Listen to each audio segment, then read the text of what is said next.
And we'll have more on that situation with the Continental Free Trade Agreement subsequently in this bulletin. First, though, customer service has always been considered as a key to promoting business growth and customer loyalty. As the world marks Customer Service Week starting today, Monday, October 7, my colleague Karen Dodu finds out from some consumers if indeed customer service has improved over time. So the customer is always right. That is something that we always hear. But then how important is this phrase to the Ghanaian service provider? Today we hit the streets of Accra to find out the experiences of some Ghanaians and whether or not they think customer service has improved in Ghana. From my interaction with most of the people I engaged, it was obvious that customer service is indeed important. In the banking industry, to me, for the banks that I deal with, yes, I'm fine. But when you go to, let's say, the supermarkets, mostly, I think the training has gone down. Most of them, instead of them attending to the customers, they tend to pay more attention to their phones than attending to you. And also, I believe we have customer service in the government sector as well. So sometimes when you go there, they pay more attention to their phones and chatting with their friends than paying attention to you, the client who is in need of something. Yes. My friend had an accident from Kumasi. He had the surgery there. He fractured his arm. Then he came here for dressing since he stays here. Then a wound that is less than a week old. A nurse from, I don't know what kind of nurse she is. I don't know if she's a voluntary nurse or not.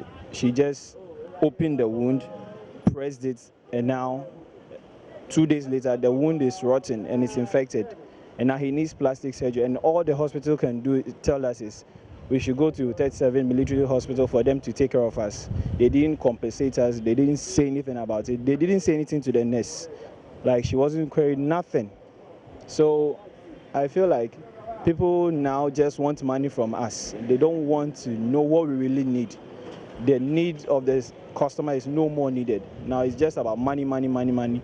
For customers with special needs, such as those with disability, it is even more important. We are doing good, but then we need to upgrade and then step up our game. Currently, we are having problems, and especially with the telecommunication networks. When you go, like, you make complaints and all that, sometimes they'll be talking a whole lot of stuff, like they don't make you feel comfortable. And with the banks, you go there, you see them with their cell phones. They hold their cell phones, they have divided attentions, they don't get to the customers, and they treat you, they think with your appearance, you are nobody, but that is wrong. The perception with blacks is different. Rich, poor, young, old, remember that every customer counts, as your business depends on their patronage. For Joy Business, Karen Dodu. All right, let's get more on this. Let's speak with President of the Institute of Customer Service Professionals, Yvonne Owe-McCarthy, for her thoughts on this year's Customer Week celebration. Thanks for your time tonight. So I believe we've had this conversation over and over again. What's your reading when it comes to customer service over time? Have we improved? Well, to be very honest with you, there's a lot we still need to do. I was just having a discussion with someone today about customer service, how, you know, some of these big organizations are parading around talking about Customer Service Week and wearing shirts and sending you, you know, messages. However, most of them don't even know where this originated from and the importance the originator actually attaches to it. If you look at our landscape currently as we speak, we do almost everything service. We are in the service industry. However, I would say that there's still a lot that needs to be done. And to me, in my opinion, as an expert, I don't think we're improving. I feel that we need to, you know, up the ante and do a bit more. You say a lot has to be done. What are the specifics? Yes. So if you look at some other jurisdictions, you find that they actually have customer service regulators or regulations that have been put in place to actually check people who offer services. We don't have that here. So it becomes difficult to actually put big organizations on their toes. We also need organizations to understand that training is not something you just do for people that you employ. It's not just an investment you're giving to the people you've employed. It's something you need to do, because in order for them to go out and then give customers excellent customer service, they need to have the right skill set and the right mindset. So these are some of the things we need to do. And I think as customers, we also need to get into the habit of complaining. We need to be fearless and complain when we have to. You don't have to coil in your shell and say, oh, if I complain tomorrow, they're not going to take care of me. Go out and complain, because that's the only way people will start sitting up. And one final one, what issue are we highlighting this year? I mean, what's the focus of this week's celebration? Yes, so the theme for this year, the magic of service. So the magic, if you think about the word magical, something magical is always exciting. It always poses a surprise to you. It's always something that is wow. And that is the focus for the year. We're hoping that between now and next October 2020, people actually understand what giving someone magical service means. In the sense that it's not just about putting up beautiful buildings and painting them up, branding and rebranding, but it's about making sure that your customer service strategies are actually engineered in your company's culture, and your people are being adequately trained to be able to serve your customers better.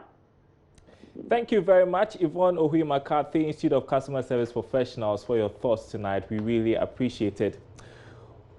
Well, let's move on to other stories tonight. Some stakeholders at the just-ended Graphic Stanbic Business Breakfast meeting are calling on government to strictly adhere to the laws on fiscal responsibility. This, they believe, will make the country avoid any excessive expenditure during elections in the quest to fulfill campaign promises. Here's a report from the event, which is supported by Joy Business. Fiscal Responsibility Act seeks to cap government's expenditure for every year at about 5%. As a measure to reduce budget overruns, especially during election years. This edition of the Graphic Stanbic Business Breakfast meeting focused on public expenditure during the election year and the fiscal responsibility lessons for the country. This is aimed at providing a platform for the private sector to suggest some solutions to the election year spending menace.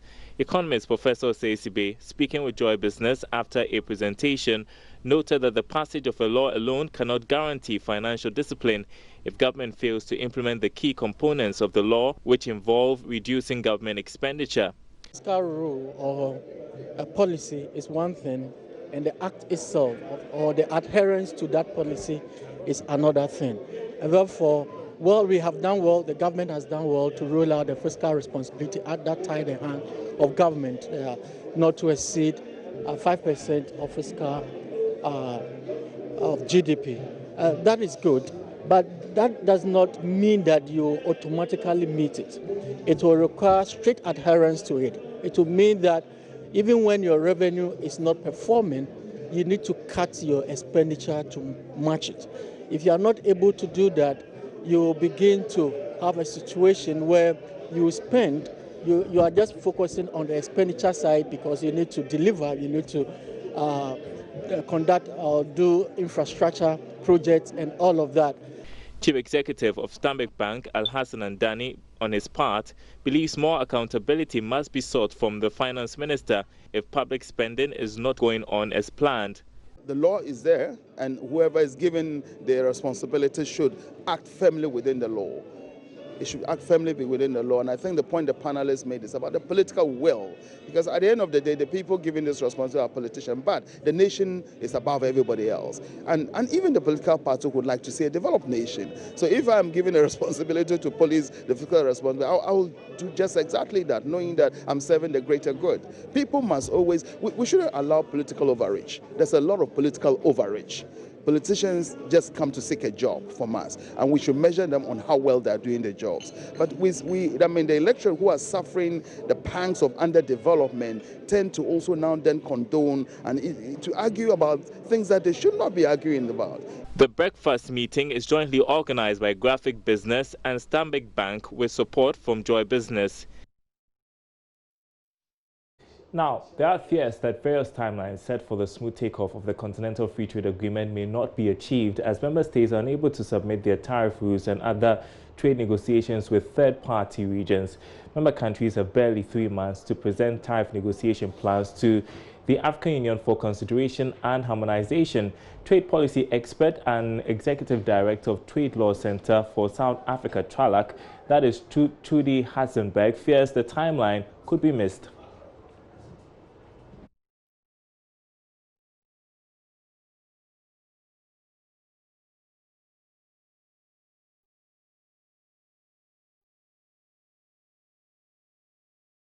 But very important, if they open their markets, then other countries will open theirs as well. So it's a reciprocal negotiation.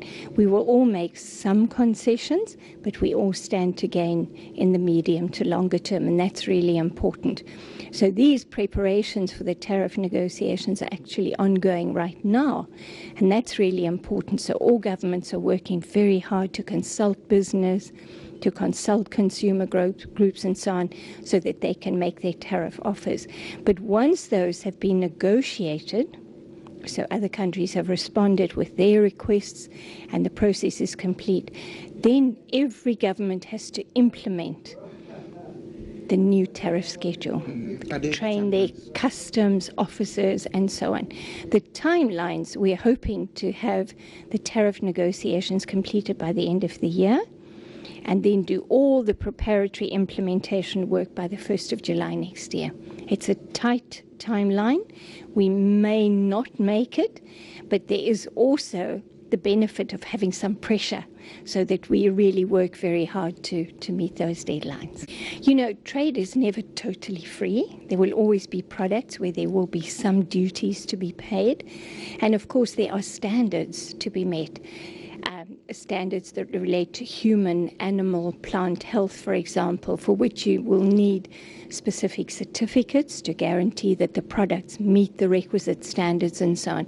So we will never have totally free trade on the continent without any checks and balances such as that. But we are making trade easier. We are reducing the barriers, reducing the tariff and also the non-tariff barriers. And of course, among the non-tariff barriers are also challenges we encounter at the border posts, long delays of queues, a lot of documentation that has to be completed and submitted. And those pose particular challenges for the SMEs. Well, we have been speaking with the director of the Africa Continental Free Trade Area Policy Network, Ghana, Zayad Hamwe, on this development. He spoke with my colleague Emmanuel Abadjoyafe on the marketplace. The FTA Secretariat is set to be operational in July of 2020. And so that will give enough time for this. Let's say that this would be the deadline, set your eyes for the beginning of the operationalization of that agreement. Now, keep in mind that out of the 54 countries who already signed onto the protocol back in Kigali and later on, there are half of that countries at the moment, 27 countries who have ratified. That means they domesticated the agreement into their national text. And so these countries, theoretically speaking, when the time of the operationalization of the African Continental Free Trade Agreement comes into force, they will be trading along the terms of the agreement among themselves. And countries that would not be there at the time will be left out. And then they will join later when they ratify and become fully part of it. Now, it is a concern that some of the countries should not ratify and join and submit their list of exclusions within the agreed deadline. I believe I stand to be corrected, but I think the deadline for the submission of the national exclusion list, that is the list of the tariffs that countries would like to liberalize in the first phase. In other news, agro-processing company Casa de Ropa and the Kumfi Fruits and Juice Factory, both in the central region of Ghana, are set to be commissioned before end of year under the One District, One Factory program. CEO of Casa de Ropa, Ebenezer Obemba, during a tour of the facility, said the company is ready to produce for this coming Christmas season.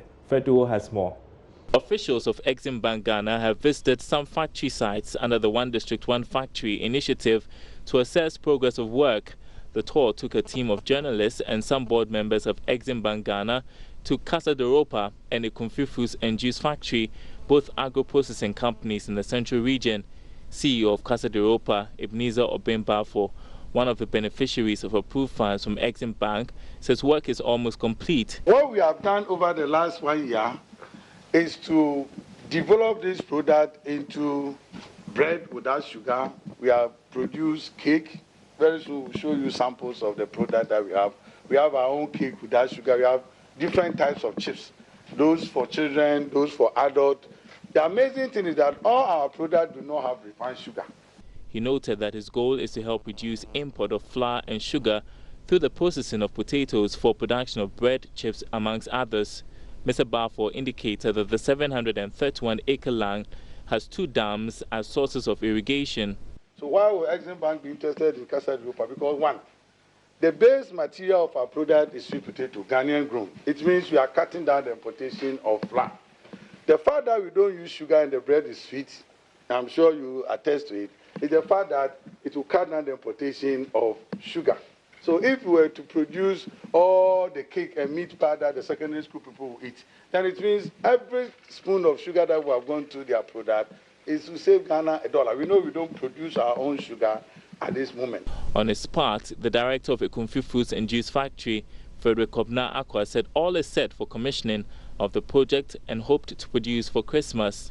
The building and then the machines and their installation works, as we can see here, are fully installed. We have given for ourselves the next 6 weeks to finish this and then get it ready because we want to put our product on the market for Christmas. And so this Christmas, Ghanaians are going to take fruit juice from Ekumfi. We are presenting to the market fruit juice that is raw. What I mean is that this is fruit juice that has no additives. Meanwhile, CEO of Exim Bank, Lawrence Achensam, explains how much has been invested in some of the projects. 84 projects in various sectors and various regions of this country. Total approval of loans as we speak is about 1.7 billion. Disbursement is almost 600 to 800 million. We are into poultry, we are into pharmaceuticals, we've supported them. This is the Ekumfi Fruits and Juice Factory in the central region. This was the very place the president stood to cut sword for the One District, One Factory initiative. We have seen for ourselves a number of things going on, and the director tells us this place is almost 96% complete. With me, Fred Duho, for Joy Business. Now, MTN Ghana has held a training program for media practitioners in the Upper West region on digital and social media. It is to enable media practitioners take advantage of the new digital space to improve their operations. Some media managers and journalists took part in the one-day workshop. JoyNews' Upper West regional correspondent Rafiq Salam has this report from WA.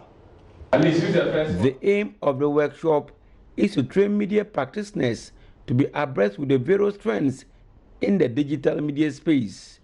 The training focuses on the opportunities available to them and how they can take advantage of the new trends to improve on their businesses.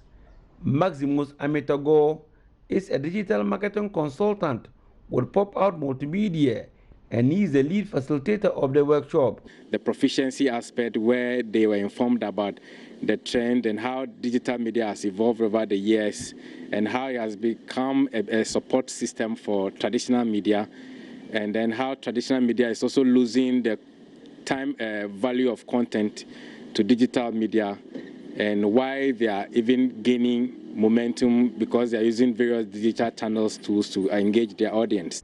Maximus Amitogo stated that with the advent of digital media, that traditional media has a lot to lose if they don't adopt modern systems or trends in the digital space. Digital is becoming the new trend. Internet is becoming the new paper for delivering news. So if you're a newspaper and digital is now eating into your space, you have to be thinking about how you can use websites, social media channels as news distribution channels instead of just the paper, because now you are losing the time value of content to online channels because you need time to print over a new paper and also distribute the paper to the target audience. So basically it's digital empowerment for digital for traditional media practitioners. A communication development practitioner, Ibrahim Seidu Bomanjo, was one of the participants at the training, and he shared his thoughts. It's an exposure I think everybody must embrace. We should not stop at that. all the various media houses should look up to it and get in-house training from these experts so that we can expand our horizon and know what it is that we need in the journalism field. Because, like he mentioned, that Trinidad mentioned, the traditional journalism that we know, if we don't add up with these digital aspects, we are losing out. For example, there are now newspapers in Ghana. Who buys them? And if you don't go the digital way, it will be difficult to be able to sell, let alone make the necessary money. What is important, and I'm emphasizing, is that the monetization aspect, we've been given the necessary exposure on that. And I'm sure if we take advantage of it, it will help us. Reporting for JoyNews, Rafiq Salam. Wow. And finally tonight, the Social Security and National Insurance Trust, SNIT, in collaboration with the University Students Association of Ghana, USAG, has taken the second phase of the SNIT Info Shop to students of Sunyani Technical University and the University of Energy and Natural Resources in the Bono region. The SNIT Info Shop is an information sharing platform to educate university students on retirement planning and social security. Nesta Kafui Ajuma sat in for Joy Business and filed the following report. The SNIT Info Shop is an initiative by the company to educate and activate the interests of students on the various campuses in social security issues. It is also aimed at helping university students appreciate how SNIT can assist them prepare, secure and take control of their lives before and beyond the age of 60 or in the event of permanent invalidity. Addressing students of the Sunyani Technical University and University of Energy and Natural Resources, Director General of SNIT, Dr. John Oforitenkwang, explained the determination of pensions claims after total contribution through work. He encouraged the students to start contributing towards their retirement, even if they were doing their small businesses, so they could gain higher pension payments in future. Dr. Oforitenkwang expressed delight about the willingness of a generation to become contributors towards securing their future. Very often people enter the workforce, either they are working in the public sector or in the private sector, and they do not know that they have to start planning and contributing towards their retirement. So you find people who work for 3, 4, 5 years and they have not even contributed a peso towards their retirement. So we have taken stock and have come to realize that we cannot be sitting in our offices and expect that people will be educated. We have to get out of our comfort zone, get to the schools, universities, and educate students who are about to enter the workforce so that when they sign their first employment contract, they would ensure that their employer is deducting the right social securities and making the matching contributions on their behalf so that when they retire, they will not be faced with the issue of not qualifying for pension or not even having any pension at all. The Director General of SNIT assures students of the Trust's readiness to continue supporting limited number of students who will pursue research topics on social security, retirement planning and its related areas. The SNIT Info Shop, which is on the theme SNIT, Your Security for Tomorrow, will reach out to the University for Development Studies in Tamale next year. Nesta Kafui Ajuma's report. And that's Business Live tonight. My name is Darryl Kwao. Thanks for watching. We're back same time tomorrow.